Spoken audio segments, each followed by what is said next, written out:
So here's the reality. God is wireless. And you might think, that's interesting. You're comparing God to wireless internet. And I am, but let me explain.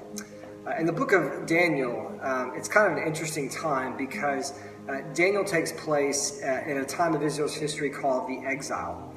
And Daniel is about a guy named Daniel, and he's one of the people of Israel. And yet he lives his entire life in this really, really tough season in Israel's history.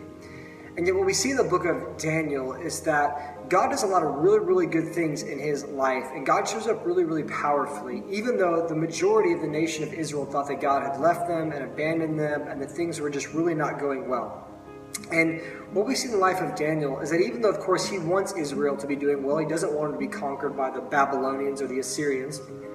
But in that, he trusts God, and he's not allowing kind of that one unfortunate piece of his life and his reality to get in the way of him believing that God still has everything under control and is still guiding his life and wants to use him in his life to do really, really, really great things.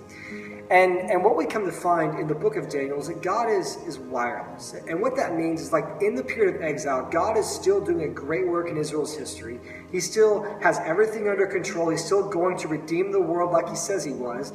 But, he's doing it in his own way, in his own power, and he's weaving even the failures of Israel and even their inability to be a nation into a plan that ultimately redeems the entire world. You see, God is wireless. He's not like a landline, like the landline or Ethernet connection to your computer where you can say, oh, this is how I connect to the internet. God's not really like a landline. God is he's more wireless, right? Like you can't really see how he's doing it. You can't really see how it's connecting, but you know for a fact that it is connecting.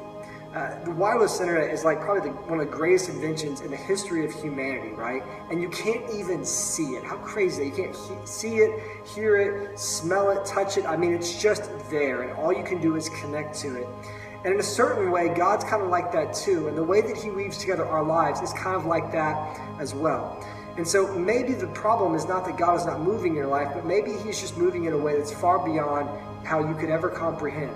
In the same way that wireless internet is probably more full of wonder than like a stupid cord that connects to your computer, the way God works our lives together is way more full of wonder than if we could just understand and know how it's all working out, right? Because if we understand it, that means that its goodness is limited because our minds are limited. And so I'm going to leave you with one final thought, and that final thought is this, and it's a John Piper quote, and it says that at any given moment in your life, God is doing 10,000 things. And you might be aware of 3 of them. I want you to think about that this week. And I hope that you have a wonderful, wonderful week. And as always, if you need anything, please let me know.